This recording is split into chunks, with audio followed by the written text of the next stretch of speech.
तो जय हिंद दोस्तों, आज के हमारा वीडियो का टॉपिक है what is power factor and what is lagging and leading power factor.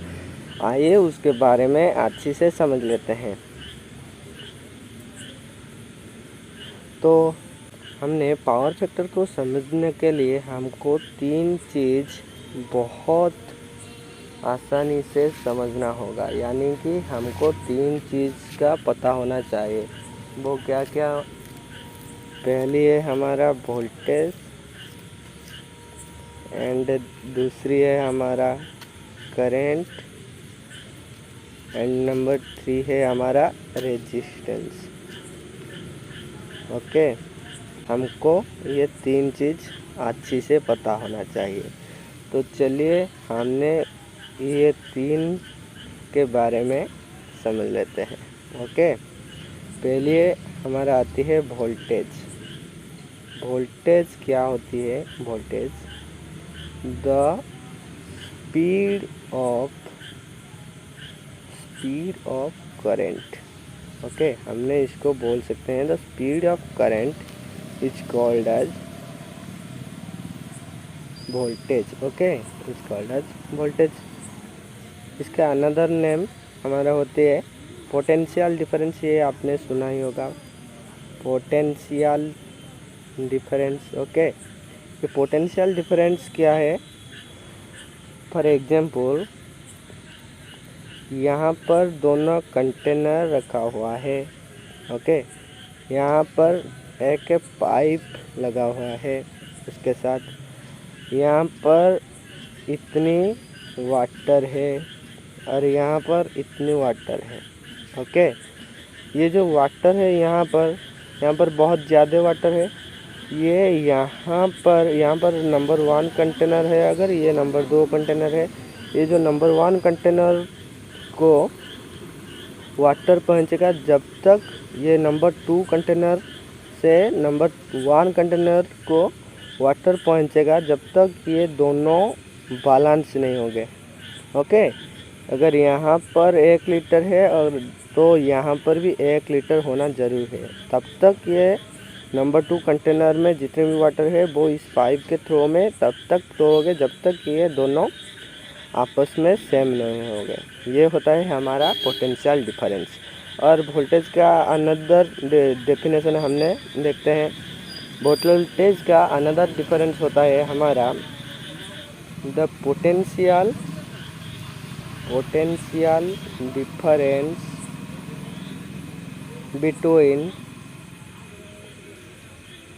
two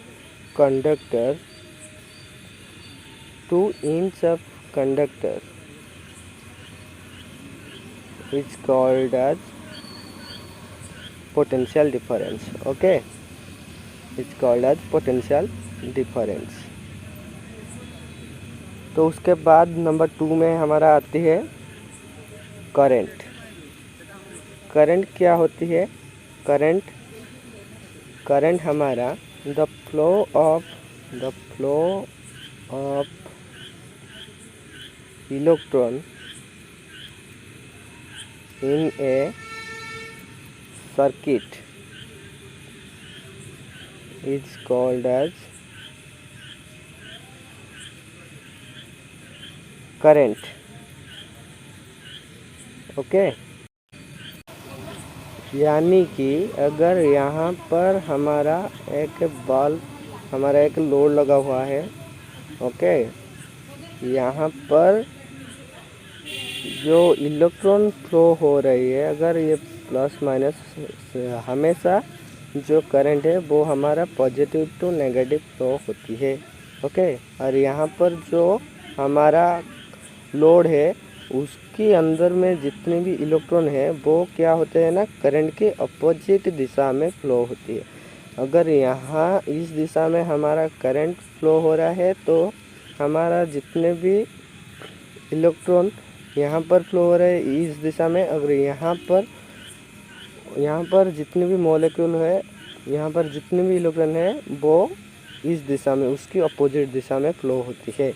okay, ये होता है हमारा current. The flow of electron in a circuit is called as current. Okay, उसके बाद हमने देखते हैं रेजिस्टेंस। रेजिस्टेंस क्या होती है? रेजिस्टेंस द अपोजिशन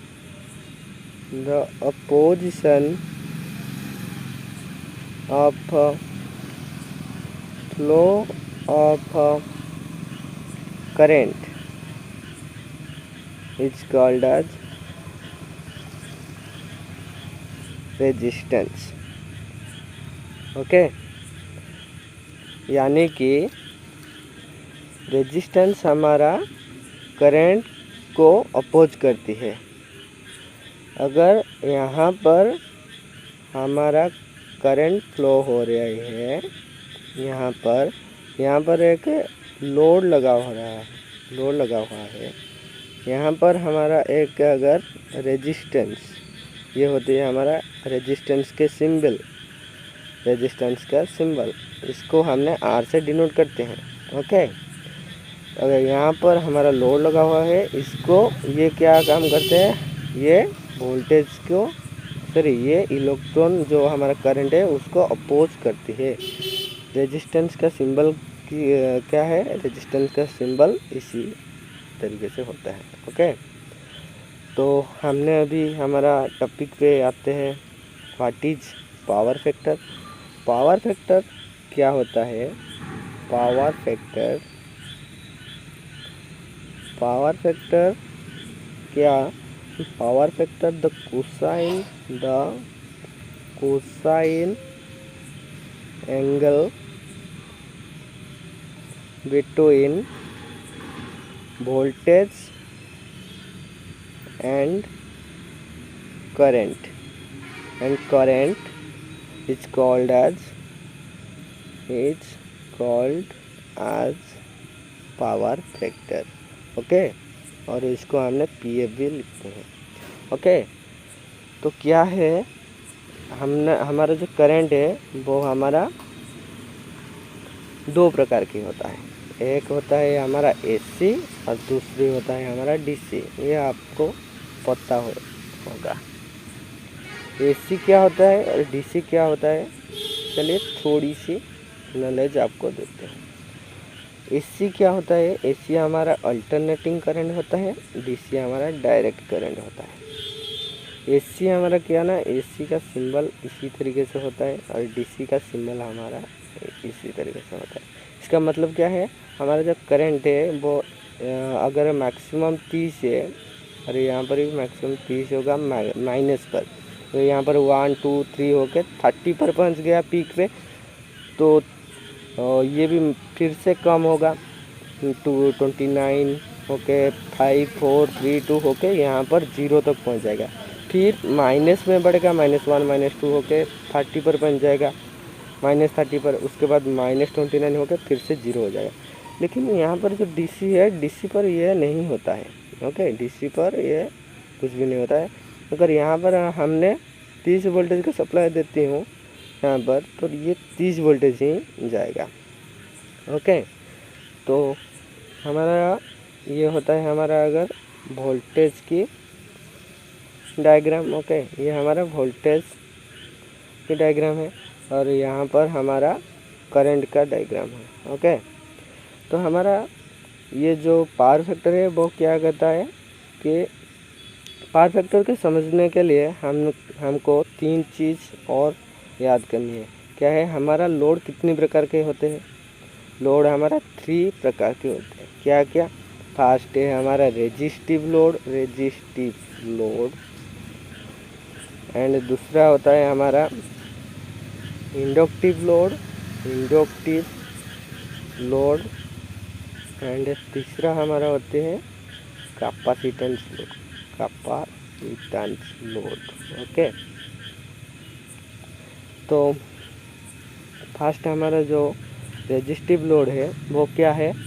हमारा जो रेजिस्टिव लोड है वो हमारा, फॉर एग्जांपल, हमारा जितने भी घर के अंदर बल्ब, आयरन, ओके, जितने भी हमारा इलेक्ट्रिकल इक्विपमेंट अगर वो हॉट होके वो जल रही है, और हमारा आयरन एक प्रकार के हॉट होती है, तो उस प्रकार की लोड को हमने बोलते हैं resistive load. Okay, resistive load.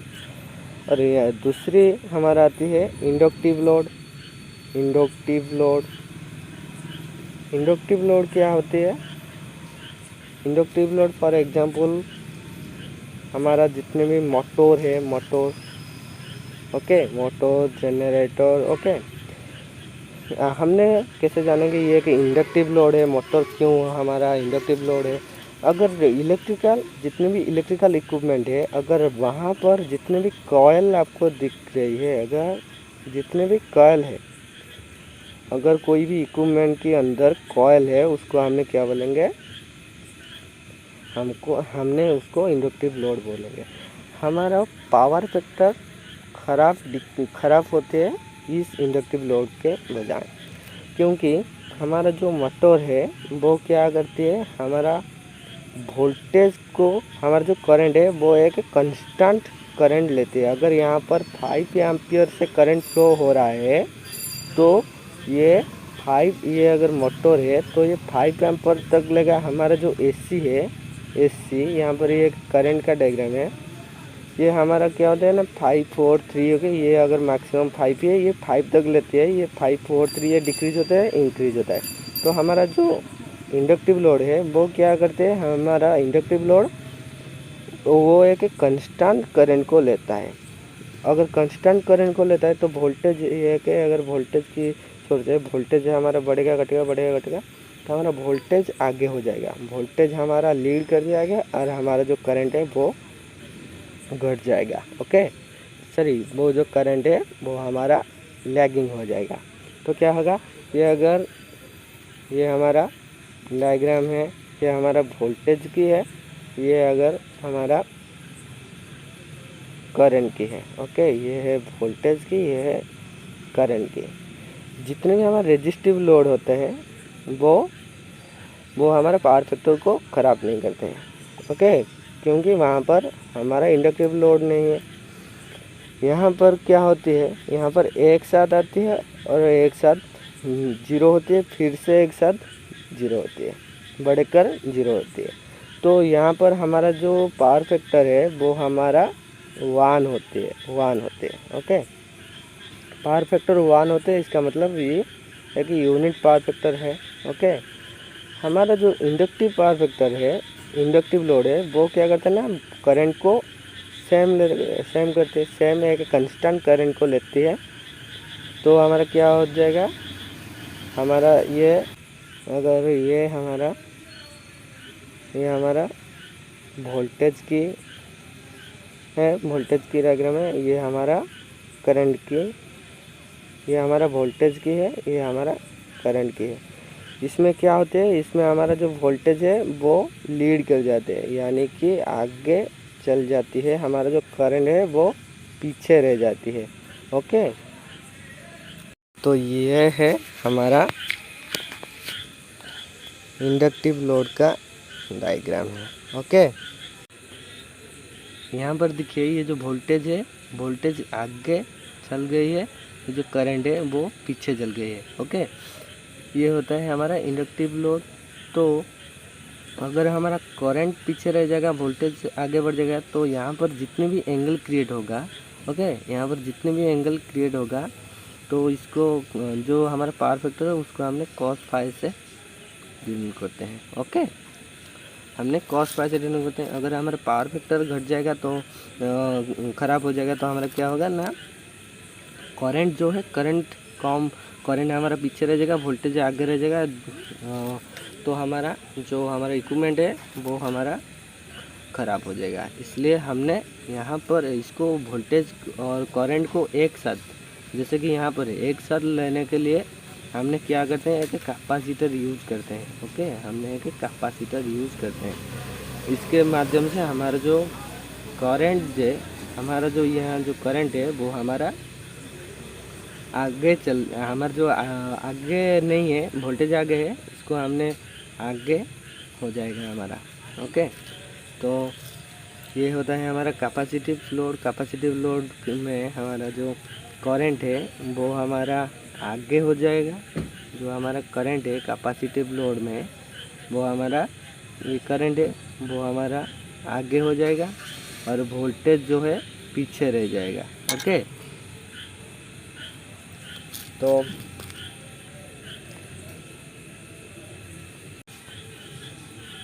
हमने पावर फैक्टर को सही करने के लिए हमने कैपेसिटर यूज़ करते हैं। ओके, हमने कैपेसिटर यूज़ करते हैं।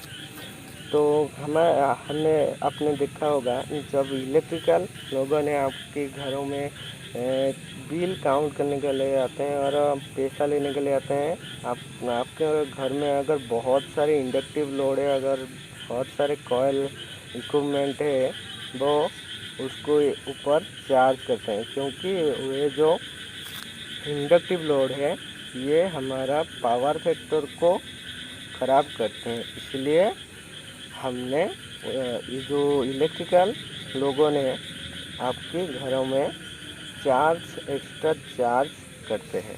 ओके, उम्मीद है आपको ये जो पावर फैक्टर के ऊपर हमने जो आपके बताए ये आपको अच्छी से समझ लाए हैं।